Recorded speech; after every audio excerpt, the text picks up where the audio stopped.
Hi, I'm Curtis Dickinson, Minister of Finance.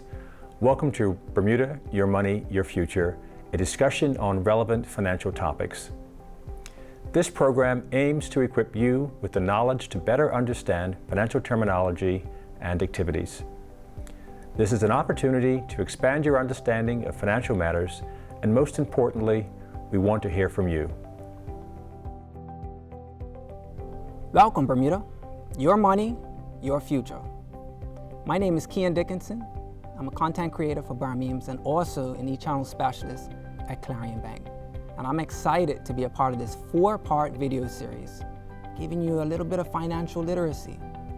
And for each episode, I'm excited to have representation from both the public and the private sector. So for today's episode on pensions, I have to my right, the Minister of Finance, the Honorable Curtis Dickinson. To my left, I have Lisa Jackson, who is the Vice President of Operations at Argus Bermuda. And I'm also joined by Peter Souza, who is the Chief Executive Officer of the Pension Commission. So welcome, and right before we get into the questions, we have a short video to just let you know all there is to know. Again, this is financial literacy on pensions.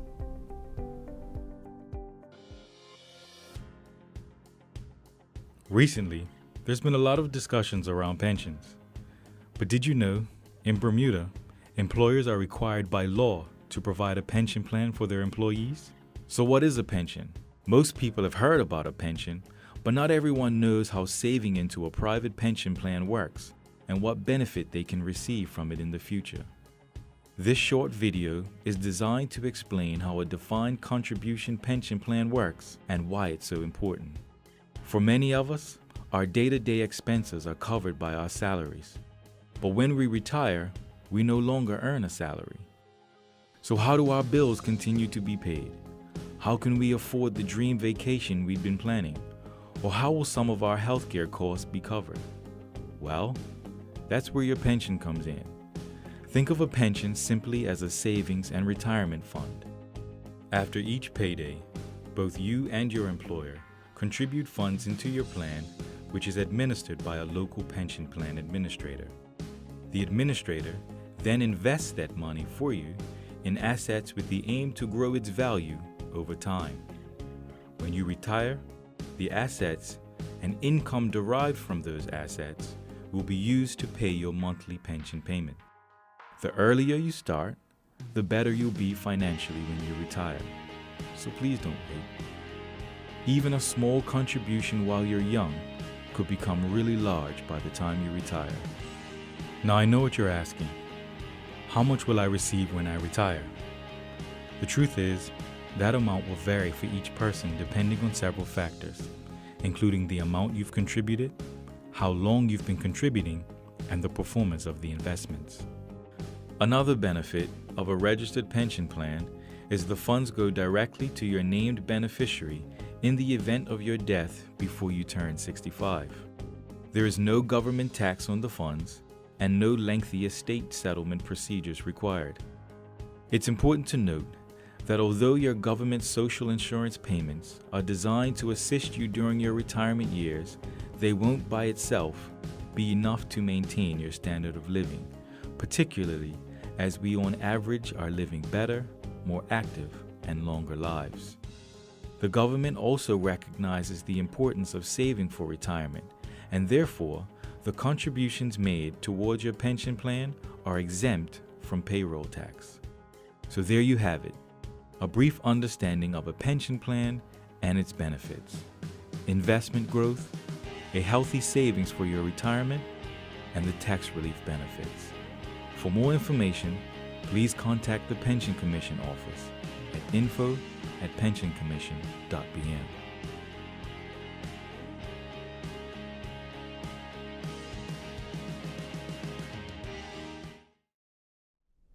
Welcome back, and I hope you enjoyed the video and have a better understanding for the subject that we're talking about today, which is pensions. So I introduced my guests a little earlier, but let's get to know them a little bit better. So again, to my right, we have the Minister of Finance, the Honorable Curtis Dickinson. So welcome, and you've had your hands pretty busy for this year, But with regards to today's topic, how does your hat fit into this? Sure. So as Keon said, I am Curtis Dickinson, your Minister of Finance. As the Minister of Finance, the legislation surrounding pensions is part of my portfolio. The Pension Commission also falls under the Ministry of Finance in terms of oversight, and I am responsible for the government's Public Service Superannuation Fund and the Contributory Pension Fund.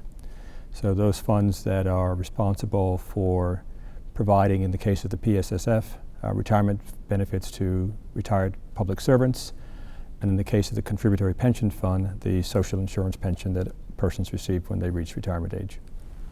Thanks. And Lisa, you are currently the Vice President of Operations at Argus, but you've been working within the pensions arena for quite some time. So tell us about that. Yeah, so I'm actually the Vice President of Operations. I've actually been in that role only a few months. Prior to that, I was Vice President of Pensions itself directly. I've been in the pension industry just over 20 years, so my knowledge is quite vast when it comes to pensions.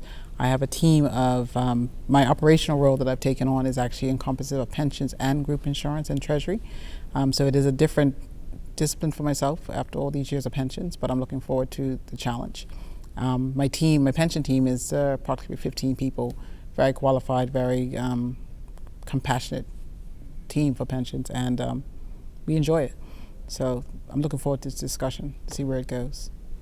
All right, and Peter, you are the CEO of the Pension Commission. So is that oversight, advice, giving direction?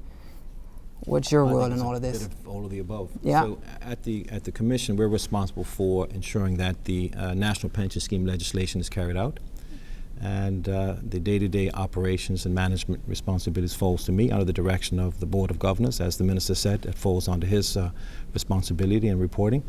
And we're here to make sure that both members of the public, as well as the private sector, entities such as leases, carry out their functions and responsibilities in accordance with the legislation. And we're also here to help the public. It's very important that we make sure that the public pensions are protected, and we also give them advice on ways they can best manage their money, and also making sure that they're getting the necessary responses from their pension plan administrators. So it's a very varied responsibility. We have a small staff. I only have a staff of 5. But we're very much committed to ensuring that the Act and the government's policy objectives are met. Okay, thank you very much. And now let's get into it. So I'm going to start with you, Minister. I'm 40, so I think I fit in between those that are sort of entering the workforce and those that are thinking about playing golf and retiring. But when it comes to pensions, I claim to be a millennial, although depending on the definition, it's give or take. But I'm going to round down for this episode. In terms of the pensions and looking forward and contributing to something that we eventually hope to live long enough to, reap the benefits of a pension. In your advice, how are we looking? How are we positioned in terms of pensions as many millennials like myself are watching this program?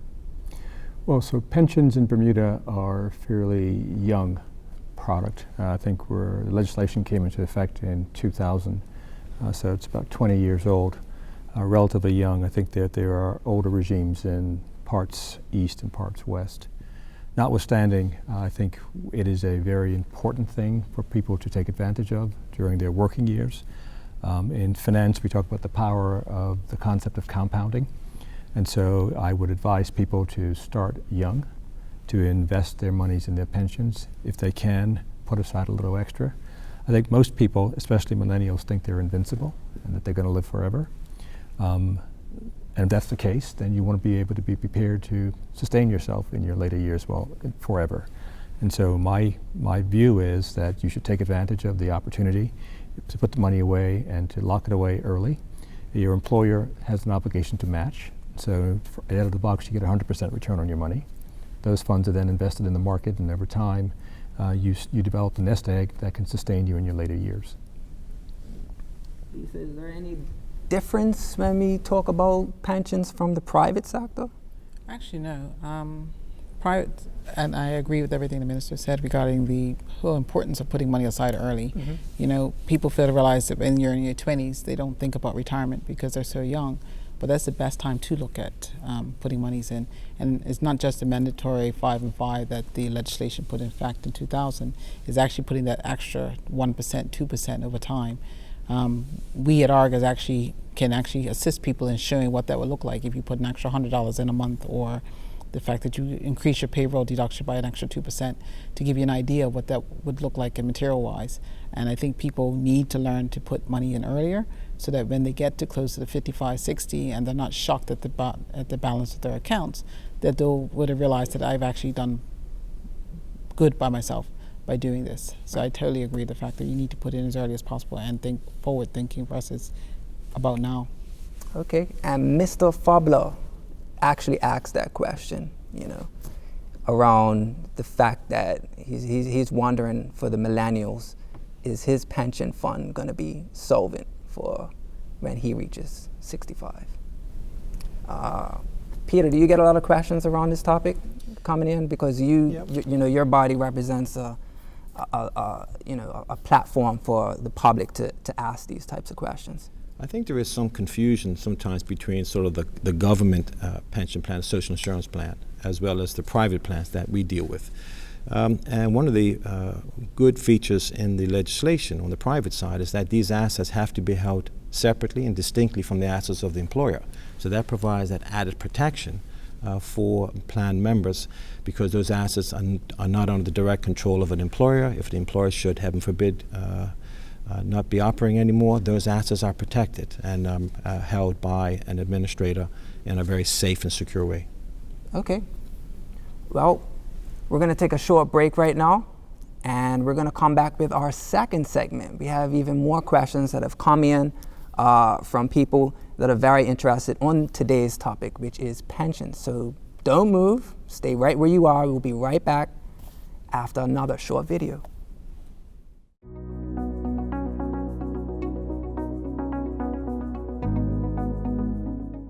COVID-19, without question, has impacted us all. With increased unemployment, financial hardship, and overall uncertainty, it's safe to say that these are truly unprecedented times. In response, the government has put measures in place such as tax relief, unemployment benefits, and a recent amendment to the National Pension Scheme Act to assist the people of Bermuda from the negative impact of this pandemic. The amendment to the National Pension Scheme Act currently allows anyone under the age of 65 that also participates in a private defined contribution plan or local retirement product to voluntarily withdraw up to $12,000. This one-time withdrawal option is available to all eligible persons from June 1st, 2020 to June 30th, 2021. It's important to note that there are no fees associated with this application. The Pension Commission continues to work with local pension plan administrators to ensure the process is as efficient as possible. If you are interested, please request an application from your pension plan administrator. To be eligible for the 25% withdrawal, you must be at least 65 and have not already converted your pension account balance into an annuity. There are no fees associated with this application as well, and there is no time limit for retirees to make an application under this option. If you fit into this category and this interests you, please contact the Pension Commission at info@pensioncommission.bm.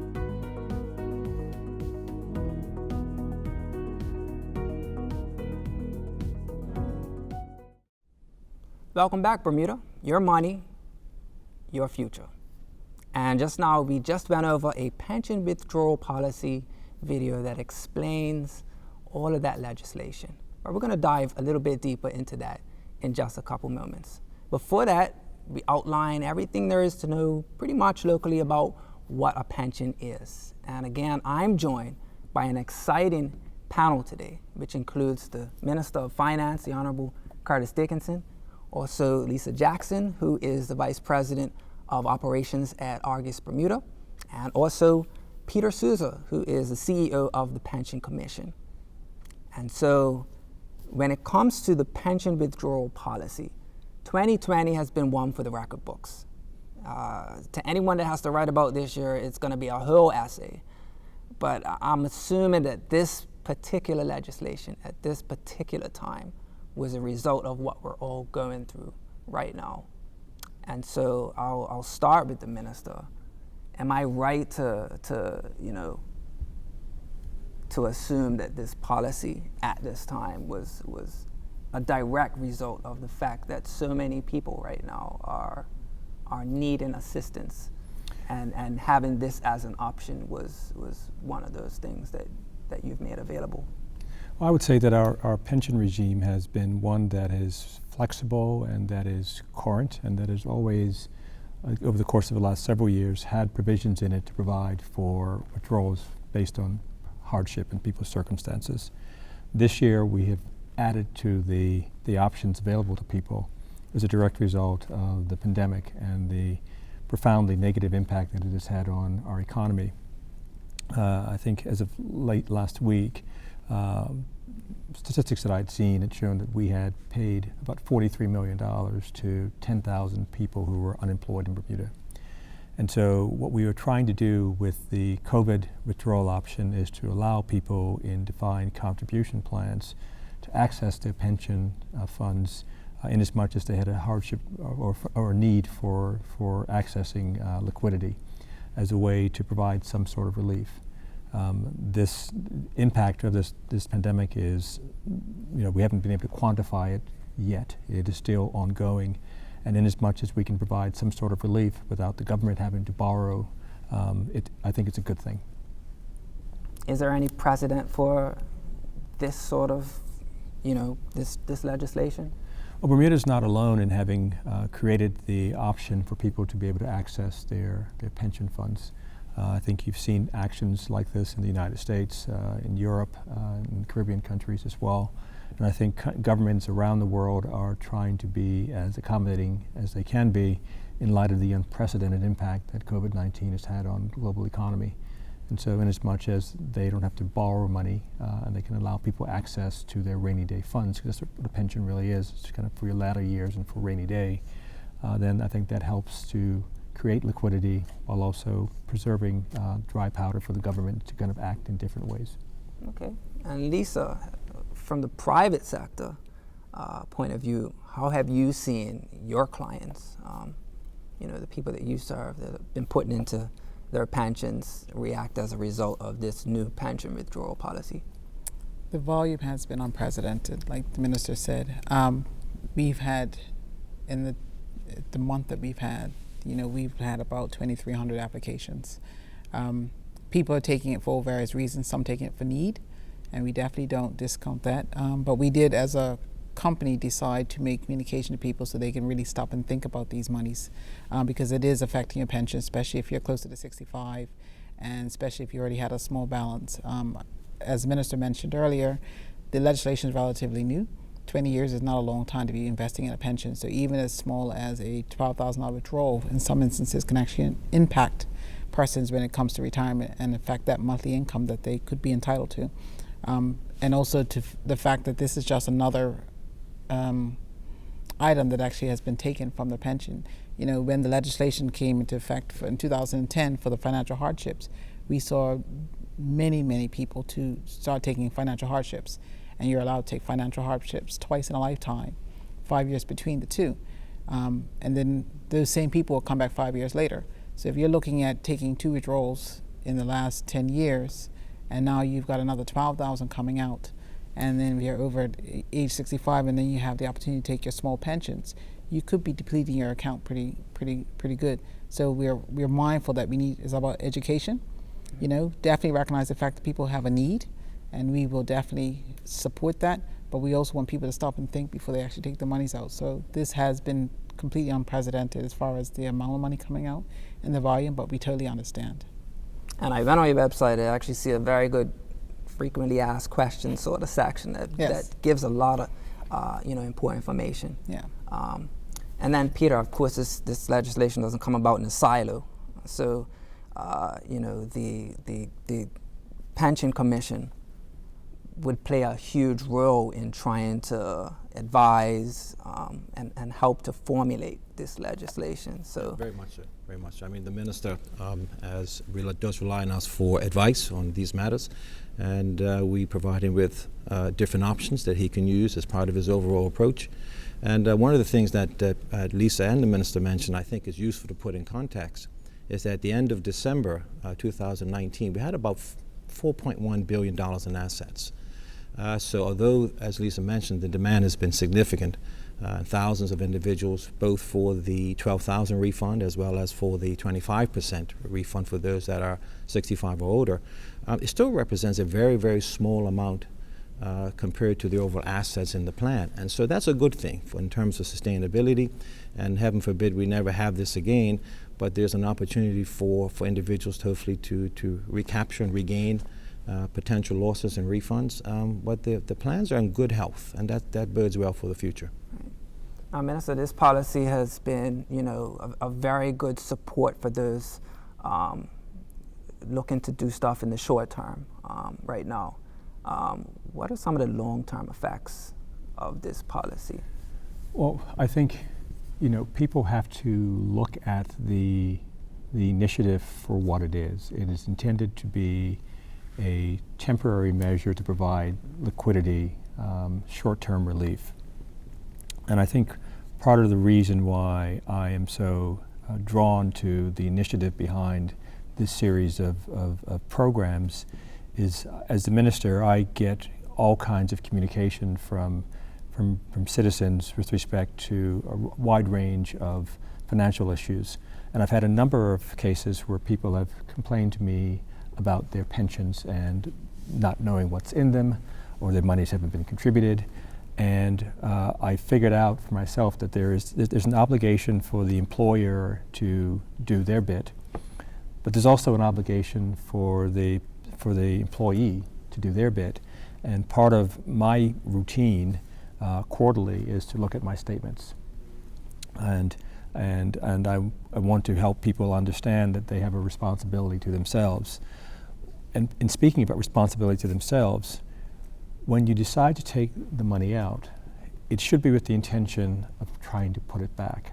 And no one is suggesting that it all needs to be put back tomorrow, but if you have an opportunity to, when things get better, to increase your voluntary contributions, you should, because all you're doing is investing in yourself. And I always take the view, and my mother taught me this fairly young, that you pay yourself first. And if you take it off the table, you don't miss it, and it's gone. And then you get the surprise of kind of seeing how it grows as time goes on. I would encourage those persons who are contemplating availing themselves, and up until this point, thousands of folks have done it, and I think we're all told, as of last Friday, in excess of $50 million of withdrawals have happened. But I would encourage people to think very hard about it, to only exercise the option if you absolutely need to, and then develop a plan on how you're going to put it back. And it could be as simple as putting an additional $25 every 2 weeks, or $50 a month, or a little bit more than that. And you just keep doing that until you can build up again what you've taken out, because this was intended to be a temporary measure to get you through a rough patch. Mm-hmm. And when you're back on your feet, you should be looking to kind of put money back into your account. Right. Lisa, do you want to add to that, or is there any advice that you would give sort of age specific? So would you advise someone that's just starting out versus someone that's nearing retirement differently? A philosophy we've always tried to speak to our membership about is the younger you are, the more you should be able to put money in. The reason why you don't generally have as many expenses, you don't have the mortgages, you have maybe a rent, maybe have children, but sometimes you don't. So you actually probably have more earning power when you're younger. People are doing 2 and 3 jobs just because they can. That's the time when you need to start putting monies in and think a long horizon. So for example, a lot of people find investing very fearful, but one of my philosophies always has been to invest it at an aggressive rate and let it run, because you have the time horizon for the markets to make their movements. People who are getting close to retirement should obviously be a little more conservative, because you want to make sure at the end of the day that you have a nice pot of funds to be able to retire off. So there's different philosophy for different age brackets, and we tried at Argus to provide that information and give quite a few education sessions to individuals one-on-one or even a group setting, so people can stop and think about their pension long-term. Pension to me has always been long-term, but employment is short-term. So if you have an employer plan, sometimes the recommendation is maybe to think more short to middle term and have an investment strategy that's more suited for short-term employment. Whereas if you have an individual pension plan, which is long-term and can park for 20 plus years, you can have a more aggressive fund on that plan, because you're not necessarily moving money in and out of it. You're parking it and you're letting it run. So there's different strategies for different people. And I think when people actually do the comparison, which is what we do as human beings amongst our significant other, that our circumstances are always different. And people should kind of focus on their individual circumstances when they're looking at investing, and not necessarily looking what their counterparts doing. Well, for example, we get it all the time. Oh, my husband works at BF&M and his plan is here. Why am I not getting the same returns you are?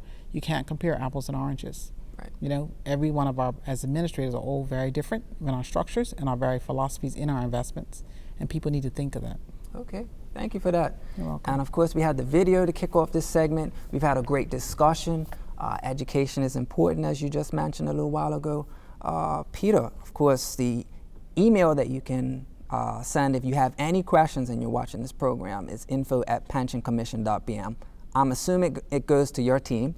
Are there any questions that you've received thus far that really jump out when it comes to this particular policy? I think individuals are anxious, understandably, in terms of how soon the process takes, at both whether it's the Commission's involvement or if it's being done with the private sector. And certainly everyone, I can tell you, both within the Commission and in the private sector, are doing everything possible to try and really review and approve the application as quickly as possible. It does take time, and obviously the more complete the application, then I think the less time it takes for individuals to ultimately get their money. But we must remember that even when an application is approved, it still takes a number of weeks, because the administrator has to go into the market and take the units or value of the person's mutual funds, as an example, and sell them in the market, and then of course have those funds redeemed and then put back into the funds for which then the administrator can pay him to a bank account or the person's choosing. So I do think it's understandable that people want to get access to their money as quickly as possible, but I can assure you that everyone is working as quickly as possible within the Commission and the private sector to ensure that they get their funds as quickly as possible. All right, thank you very much. And of course, knowing that the Pension Commission is one of the roles it plays is to, take those questions from the public. You might be watching for the very first time and getting information that lets you know that. It's important that we know who to come to when we have questions. So it's great to know that that's one of the roles that you play. Minister, is there anything else when it comes to this policy that you want to double down or triple down in terms of just the awareness to the public? I think if folks have not until now been checking their statements regularly, they should do so quarterly.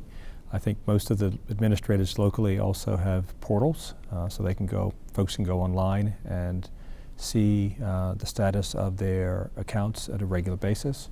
I think most of the statements are generated quarterly, although I do know that at least one administrator allows you to get statements at the end of each calendar month. And so my suggestion to people would be just to monitor your accounts.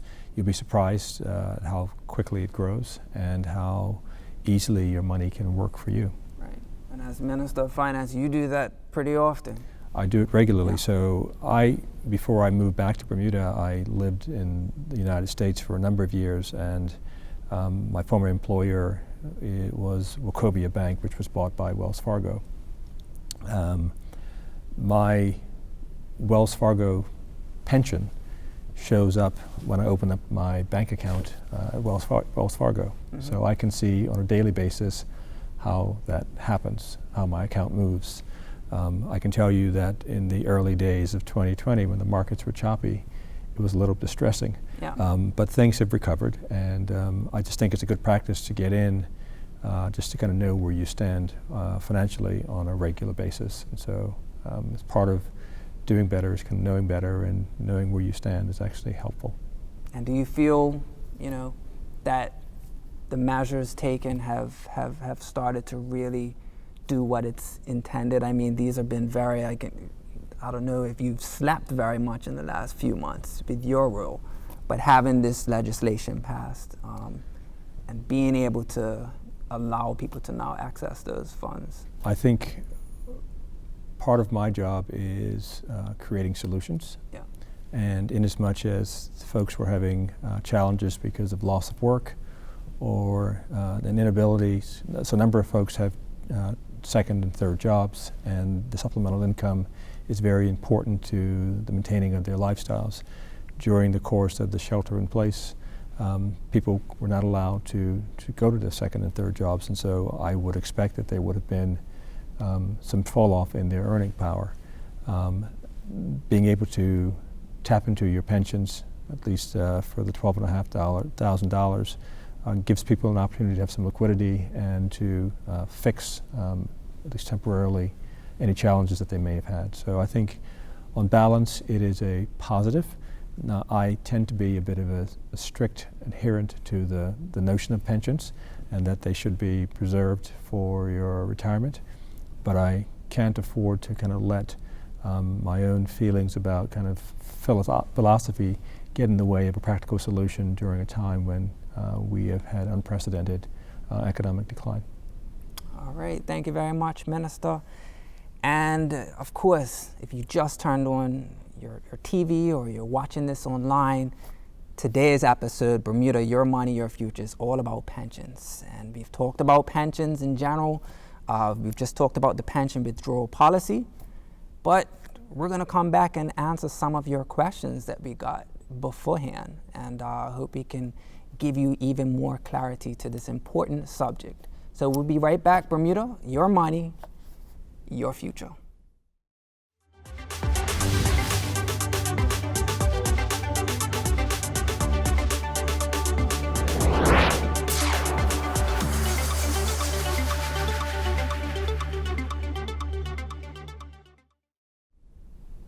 Welcome back. Bermuda, Your Money, Your Future. In this final segment, we have received questions from you out there in the public, and a reminder, before we get to those questions, that you can at any time email info@pensioncommission.bm with your questions. And so for the first question that we received before this program, it's coming from Ray_BDA. And the question is, what steps to take if you find out a company you worked for years ago didn't pay your pension? So let's start with Lisa.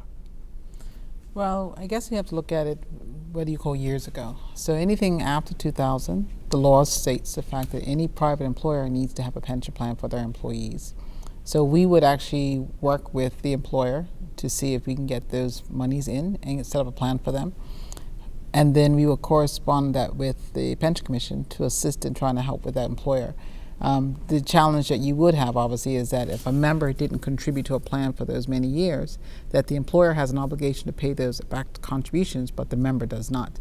So that member will still be disadvantaged all those years for not having been able to put money in to match the contributions that the employer puts in. Luckily, it doesn't happen too often, but it does happen, and it's something we can work with the employer with a payment plan, because I think generally as a whole, most employers want to do good by their employees, but for whatever reason, they didn't set the plan up at the time. Right. And Peter, I get this question a lot. I hear it a lot, I should say. What are your thoughts? Sure. Like Lisa said, the administrators provide us with a monthly report that provides us with a list of all employers that are basically late in making the payments. And so that the Commission, we have a number of tools and powers that we use to really ensure that those payments are repaid. So Lisa mentioned repayment plans. We certainly enter into that with employers. We have regular meetings with the management of those companies. And failing that, if for whatever reason they don't honor their obligations within the time frame specified, then we take actions in the courts. And so the directors and officers of those companies are actually personally liable for any outstanding payments that are due to employees, as well as the employer contributions. And that's been a very effective tool for us to ensure compliance and that members get the funds that they are due. Okay, thanks a lot. This next question is from Susan Burgess, 27. Can government employees withdraw from their pension? So, Peter or the minister?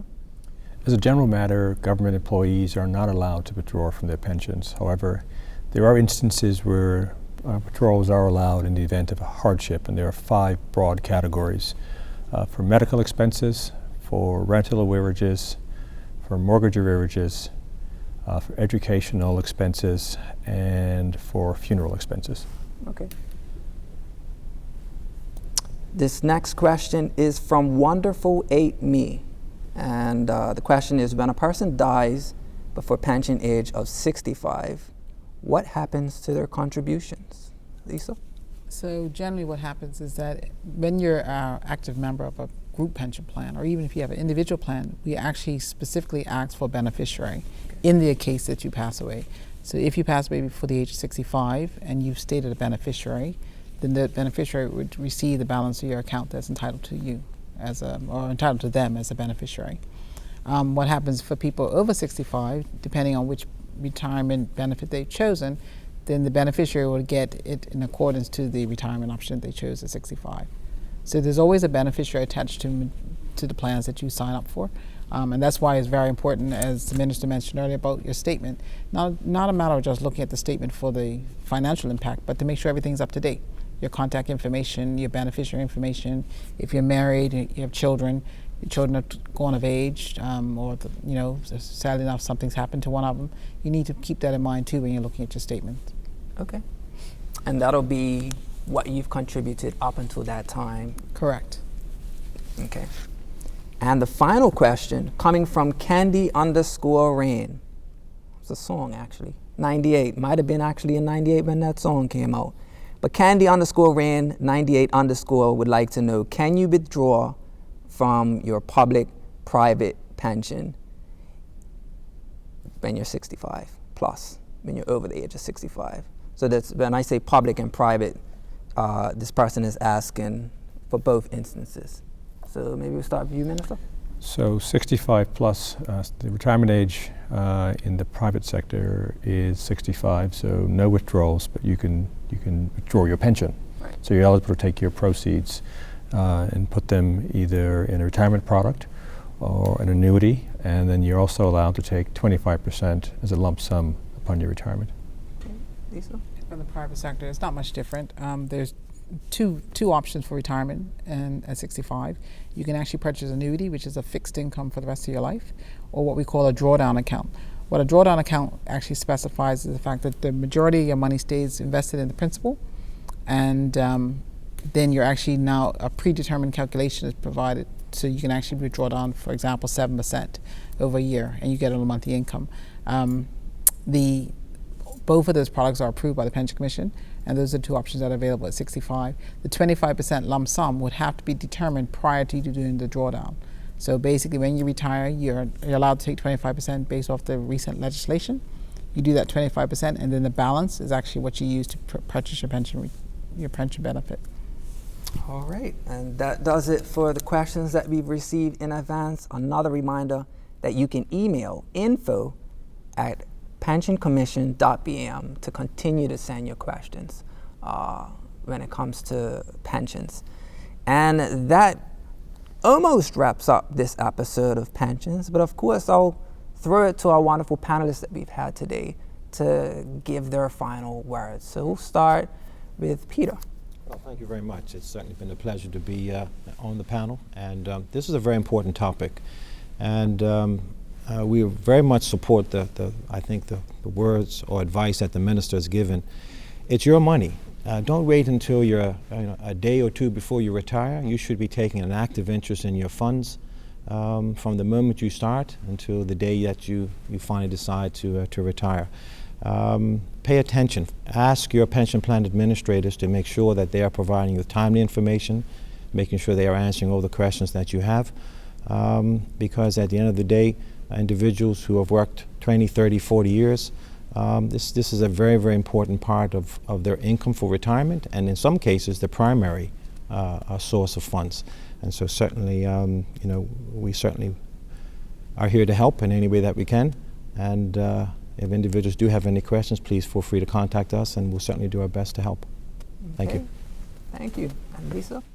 I definitely have to second what Peter said about investing early. Education is paramount as far as in pensions is concerned. I mean, I've been in this business over 20 years, and we still have a very, I would say probably the fact that people don't understand the pensions. Even now, they're sitting in the plan 20 years now. They're coming up to retirement, and they wonder why they haven't got what they thought they would have, but didn't take an active enrollment into the plan. People have to earn their destiny, and I think with pensions, as much as we're providing all the tools and the information for them, people need to learn to earn it, and need to realize that no questions is a dumb question. None of us are, we're the experts as administrators. We know the answers, and if we don't have the answers, we'll get them for you. But I think people need to really earn their own financial literacy, as you put it, for when they turn 65, so they can live comfortably. We're in a country that's extremely expensive to live, but the more you put in long term and make the wise decisions and ask the right questions, you can have a pretty decent life in Bermuda too. Right. You say you've been in this for around 20 years. 20, yeah, something like that. And most young people, we think of 20 years as a long time. It's not. Right. And when it comes to this topic, it's important to understand that, this is the future, but hold on, it's not that long. And I think some of my passion for the subject is something that I experienced in my early 20s, is that I looked at someone who, I was working for another competitor, and I had someone who came to me and said, I want to be able to, you're only giving me $200 a month for retirement. And for him, that was a heartbreak, because he had worked his entire life, but could only come in with $200 a month. And that was pre-legislation, and we did a few modifications so he can actually be able to feel like he contributed something to the household. But that, to me, was an eye-opener at 21 years old, that this man's worked his entire life and only has $200 a month. And in this day and age, you can just about buy a bag of groceries, a decent bag of groceries for $200. So it's extremely important that people actually focus on this as a personal decision. Not as my husband's decision, my wife's decision. It's my own personal decision. Because government's money shouldn't be there for everybody. Yeah. You need to look at your own circumstances. Thank you, Lisa. And Minister, for our first topic, what are your final thoughts? Well, first I'd like to thank folks for tuning in. I think this is a very, very important topic. It is just coincident that it kind of had more light shone on it as a result of the pandemic. But I think if we start early, and we invest, then the opportunities for you to live more comfortably in your retirement exist significantly. I also want to say that this topics around matters of personal finance to a lot of people seem inaccessible, and I think that the intention of this program and the remaining segments that we're going to be shooting over the course of the coming weeks is to try to break down some of the mystique around these topics. They're not really that complicated, and if you can find your way to talk to professionals, they will make it more accessible to you, because if they can explain it to you in plain English, it means they actually know what they're doing. All right, thanks a lot once again to the Minister of Finance, the Honorable Curtis Dickinson, also Lisa Jackson, the Vice President of Operations at Argus Bermuda, and also Peter Souza, the CEO of the Pension Commission. All right, so thank you so much to our panelists. I've learned a lot today, and hopefully you have as well. Thanks for viewing, and we look forward to more episodes. Bermuda, your money, your future. Thank you all for joining us, and thank you to our guests. Thank you also for your feedback. The goal of this program is to equip you with the knowledge to make better financial decisions and to manage financial resources effectively. We hope that this information will help you to achieve your financial goals. If you have any questions or comments, please send them to ministeroffinance@gov.bm.